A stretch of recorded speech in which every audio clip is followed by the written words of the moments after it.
சமயம் என்பது பல்வேறு சமயங்கள்.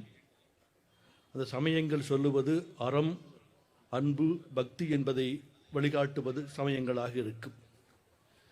இந்த இடத்திற்கு வருவதற்கு ஒவ்வொருவருக்கும் ஒவ்வொரு வழியை நாம் பின்பற்றி வந்திருப்போம். ஆனால் நிறைவாக சமயங்கள் சொல்வது அன்பை போதிக்கின்றது. யாரிடத்திலும் எந்த வேறுபாடு இல்லாமல் அன்பு நெறியிலே செல்ல வேண்டும் என்பதைத்தான் நம்முடைய அனைத்து சமயங்களும் சொல்லிக் கொண்டிருக்கின்றது.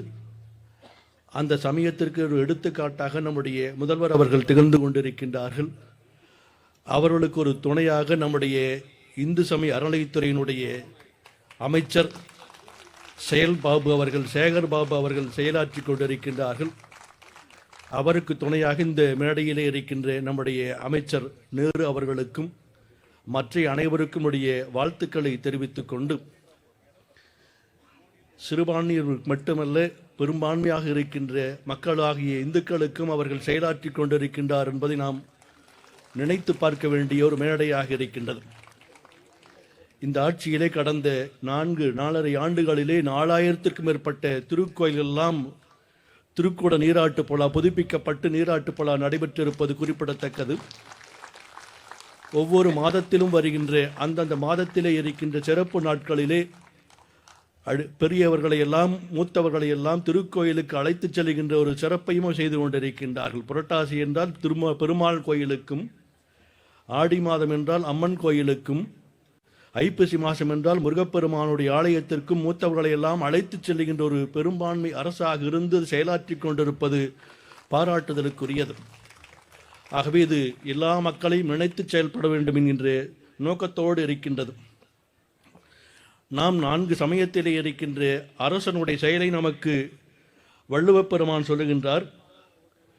கொடையெளி, செங்கோல், குடியோம்பல் 4 உடையானை வேந்தற்கு எளி என்று சொல்லுகின்றார். வேந்தர் எப்படிப்பட்டவராக இருக்க வேண்டும் என்று சொல்லுகின்ற பொழுது, எல்லாருக்கும் நல்வாழ்வை கொடுக்க வேண்டியவராக இருக்க வேண்டும். செங்கோல் உடையவராக நல்ல நேர்மையான அரசருடையவராக இருக்க வேண்டும். நடுநிலை தவறாத அரசராக இருக்க வேண்டும் என்று வள்ளுவப்பெருமான் சொல்லுகின்றார். கொடையாளி, செங்கோல், குடியோம்பல் 4 உடையானாம் வேந்தற்கு எளி என்று சொல்லுகின்றார்.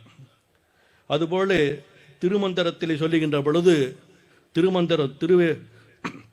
வேந்தன் உலகை மிக மிக நன்று காண்பது வாய்ந்த மனிதருக்கு அவ்வழியா நிற்பார் என்று சொல்லுகின்றார்.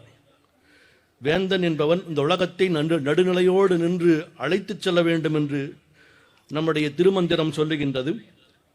அதுபோல நம்முடைய மற்ற கிறிஸ்தவ நூலானது ஓர் அரசனுக்கு எப்படி ஆட்சி செய்ய வேண்டும் என்றால், ஏழைகள், திக்கற்றவர்கள் மற்றும் ஒடுக்கப்பட்டவர்களாக இருக்கின்ற மக்களையெல்லாம் இணைத்துச் செல்ல வேண்டும் என்று நமக்கு விவிலியம் கூறுகின்றது. அதுபோல் இஸ்லாமிய நூலும் நன்னிலையிலே இருந்து மக்களை நல்வழிப்படுத்த வேண்டும் என்பதை நமக்கு இஸ்லாமிய நூலுக்கும் சொல்லுகின்றது. நமக்கு பெரிய புராணத்திலே சொல்லுகின்ற பொழுது மன்னன் எப்படிப்பட்டவராக இருக்க வேண்டும் என்று மனுநீதி சோழனுடைய வரலாறு நமக்கெல்லாம் தெரியும்.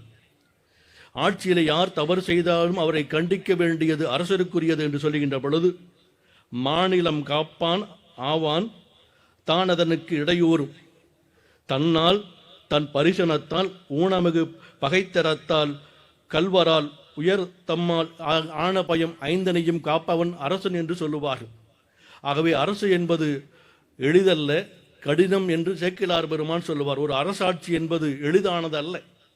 இத்தனை மக்களையும் வழிநடத்துவது என்பது கடுமை என்பதற்கு நமக்கு சேக்கிழார் பெருமான் காட்டுகின்றார். அதை நமக்கு அப்பர் பெருமான் சொல்லுகின்ற பொழுது, நாமார்க்கும் குடியெல்லோம் நமனை எஞ்சோம் என்று சொல்லுவார். அப்படி எல்லாரையும் இணைத்துச் செல்வதற்குரியவராக இருக்கின்ற நம்முடைய இந்த முதல்வருடைய ஆட்சி காலம் சிறந்த ஒரு ஆட்சி காலமாக மற்ற மாநிலத்திலே இருக்கின்ற முதல்வர்களுக்கெல்லாம் ஒரு வழிகாட்டுகின்ற முதல்வராக செயலாற்றி கொண்டிருக்கின்றார்கள். அவர்களுக்கும் இந்த நேரத்திலே வாழ்த்துக்களை சொல்லி, மீண்டும் ஒரு முறை கிறிஸ்துமஸ் புத்தாண்டு நல்வாழ்த்துக்களை சொல்லி நிறைவு செய்கின்றோம். திருச்சிற்றம்பலம்.